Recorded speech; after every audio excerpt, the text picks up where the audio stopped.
तमाम देखने और सुनने वालों को अस्सलामु अलैकुम। नाज़रीन, आज की इस वीडियो में हम आपको दो हथियारों के बारे में बताएंगे।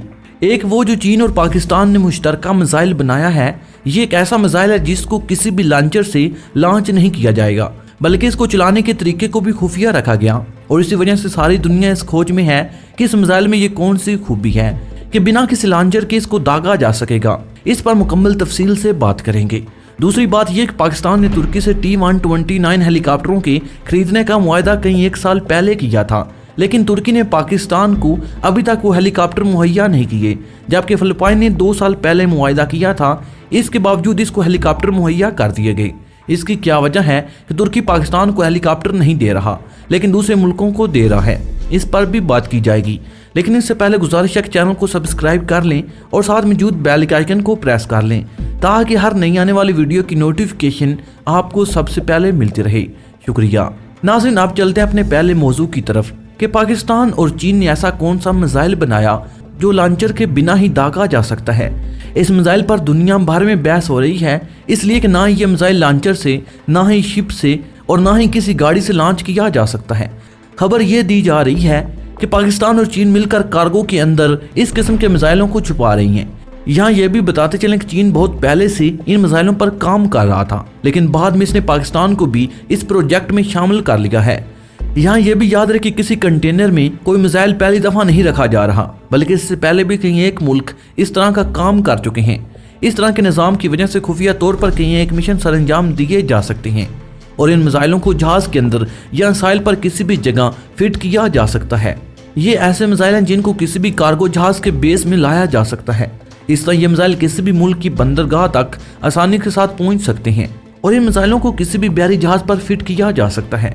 इसलिए अगर ये मिसाइल किसी कार्गो में नस्ब किए जाएं तो इसको ऑपरेट करने के लिए वही शिप जंगी शिप में तब्दील हो जाएगा, क्योंकि इस शिप से जब मिसाइल दागे जाएंगे तो दुश्मन इसको भी फौजी शिप ही समझेगा।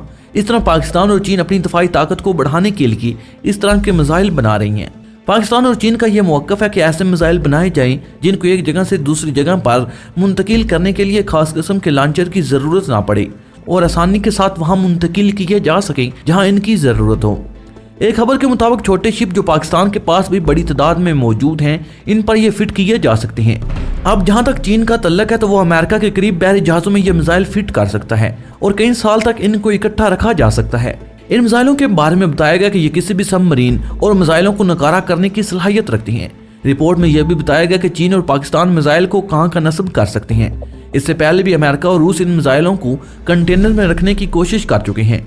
इसी तरह चीन ने भी अपना यह मिसाइल कम्प्लेक्स 2016 में बनाया था और उसको एक आम कंटेनर की तह में कहीं भी फिट किया जा सकता है और क्रूज मिसाइलों को एक कंटेनर में फिट करने में चीन और पाकिस्तान ने कामयाबी हासिल कर ली और इसको एक तजारती कार्गो के रूप में समंदर में कहीं भी खड़ा किया जा सकता है और दुश्मन को धोखा दिए जाने की सलाहियत हासिल की जा सकती है। दुश्मन यही समझता रहेगा कि ये एक कार्गो जहाज है, लेकिन बाद में पता चलेगा कि इसके अंदर तो मिसाइल फिट थे। इसके साथ साथ कार्गो के स्टोर में भी इन मिसाइलों को रखा जा सकता है, इसलिए इन कंटेनर मिसाइल की लोकेशन भी मालूम नहीं की जा सकती और इनको मुकम्मल तौर पर खुफिया रखा जा सकता है और किसी भी जंग की सूरत में इनसे फौरी एक्शन करके दुश्मन को तबाह किया जा सकता है।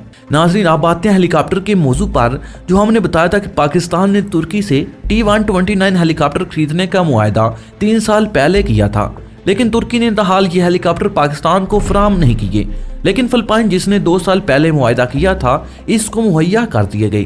पाकिस्तान ने तुर्की से 30 हेलीकॉप्टर लेने का मुआहदा किया था, लेकिन तुर्की ने अभी तक पाकिस्तान को इनकी डिलीवरी नहीं की। फिलिपाइन ने पाकिस्तान के बाद मुआहदा किया था, लेकिन तुर्की ने इसको मुहैया कर दिए।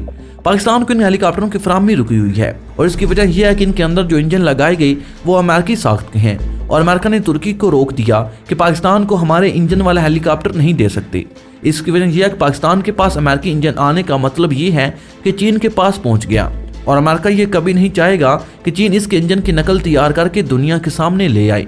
दूसरी तरफ फिलिपाइन के ताल्लुकात अमेरिका के साथ अच्छे हैं, इसलिए फिलिपाइन को हेलीकॉप्टर देने पर कोई पाबंदी नहीं, इसलिए तुर्की ने फिलिपाइन को यह हेलीकॉप्टर फराहम कर दी।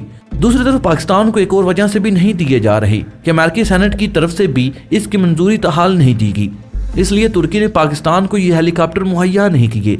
और दूसरी तरफ पाकिस्तान के ताल्लुकात चीन से भी बहुत अच्छे हैं। इन दोनों बातों की वजह से अमेरिका नला है और इसने तुर्की को रोक दिया कि पाकिस्तान को अमेरिकी साख्त के इंजन वाले हेलीकॉप्टर ना दे और एक और आम बात यह है कि भारत जो कि हमारा अजली दुश्मन है, वो जब भी देखता है कि अमेरिका से कोई हथियार पाकिस्तान को दिया जा रहा है तो अमेरिका से एहतजाज करता है और शोर मचाना शुरू कर देता है। इससे पहले जब पाकिस्तान ने अमेरिका से F-16 फाल्कन खरीदे थे तो अमेरिका ने भारत के कहने पर पाकिस्तान पर पाबंदी लगाई थी कि ये हथियारें भारत के खिलाफ इस्तेमाल नहीं किए जाएंगे, लेकिन पाकिस्तान ने कहा कि हमने ये हथियारें शो केस में सजाने के लिए नहीं खरीदे। इसके बाद अमेरिका ने और हथियारें देने से इनकार कर दिया था। हालांकि अमेरिका ने पाकिस्तान से इनकी कीमत भी वसूल की हुई थी। अब अमेरिका नहीं चाहता कि पाकिस्तान को इस कदर ताकतवर बनाया जाए जो भारत के लिए खतरे का बायस बन जाए। लेकिन एक वक्त आएगा जब तुर्की अमेरिका के रोब से निकलेगा और पाकिस्तान को ये हेलीकॉप्टर मिल जाएंगे। दूसरी अब बड़ी खबर यह भी आ रही है कि चीन ने तुर्की और पाकिस्तान को इस हेलीकॉप्टर के लिए इंजन ऑफर कर दिए हैं और तुर्की और पाकिस्तान इस हेलीकॉप्टर पर भी गौर कर रही हैं। और अमेरिका की पाबंदियों की वजह से तुर्की भी सोच रहा है कि इन हेलीकॉप्टरों में कोई और इंजन लगा दिया जाए जो कि अमेरिकी साख्त का ना हो और उसे रूस या चीन से खरीदा जाए। लेकिन इसके लिए पाकिस्तान के साथ मुशावरत भी बहुत ज़रूरी है। इसलिए पाकिस्तान ने जो मुआहदा किया इसके तहत अमेरिकी साख्त का इंजन ही इसमें होना ज़रूरी था। अगर कोई और इंजन लगाया जाता है तो इसके लिए नए सिरे से इसकी कीमत भी तय होगी और देखा भी जाएगा कि आया ये इंजन पाकिस्तान की ज़रूरियात को पूरा भी करता है या नहीं। इसलिए फिल वक्त तुर्की पाकिस्तान को ये हेलीकॉप्टर नहीं दे रहा। इसकी एक और वजह यह है कि तुर्की चूँकि फिलिपाइन को ये हेलीकॉप्टर दे रहा है, इसलिए इसकी प्रोडक्शन इतनी ज़्यादा नहीं कि ब्याक वक्त पाकिस्तान को भी और फिलिपाइन को भी हेलीकॉप्टर मुहैया कर ली। इसलिए तुर्की के लिए भी दोनों मुल्कों को एक ही वक्त में हेलीकॉप्टर मुहैया करना आसान नहीं, और अगर करना भी चाहे तो अमेरिका की आशीर्वाद के बिना नहीं कर सकता। इसलिए तुर्की के लिए बहुत सी मुश्किलात हैं। इसलिए दफाई तजिया नगार यही कह रही हैं कि मुस्तकबिल करीब में भी इसका कोई इम्कान नहीं कि तुर्की पाकिस्तान को T-129 हेलीकॉप्टर मुहैया करने के काबिल हो सकी। लेकिन उम्मीद की जाती है कि चूंकि तुर्की हमारा दोस्त मुल्क है, इसलिए वो कोई ना कोई राह निकालेगा कि पाकिस्तान को भी ये हेलीकॉप्टर मुहैया कर दिए जाएं। नाज़रीन, आपका इस पूरी रिपोर्ट के बारे में क्या ख्याल है कि क्या पाकिस्तान को रूस या चाइनीज इंजन के साथ T-129 हेलीकॉप्टर खरीदने चाहिए या फिर कुछ देर इंतजार कर लेना चाहिए ताकि पाकिस्तान और अमेरिका के मामला ठीक हो जाएं और फिर पाकिस्तान और तुर्की के साथ पहले वाले मुआहदे पर ही काम किया जा सके? अपनी राय का इज़हार कमेंट बॉक्स में ज़रूर कीजिएगा। नाज़रीन, मुझे उम्मीद है कि हमेशा की तरह ये वीडियो भी आपकी मालूमात में इजाफे का सबब बनी होगी। वीडियो पसंद आने की सूरत में इसे लाइक और शेयर करने के साथ साथ हमारे चैनल को सब्सक्राइब कर लें और साथ मौजूद बेल के आइकन को प्रेस कर लें ताकि हर नई आने वाली वीडियो की नोटिफिकेशन आपको सबसे पहले मिलती रहे। नाज़रीन, अगली वीडियो तक इजाज़त चाहूँगा। अपना और अपने प्यारों का बहुत सा ख्याल रखिएगा। अल्लाह निगहबान।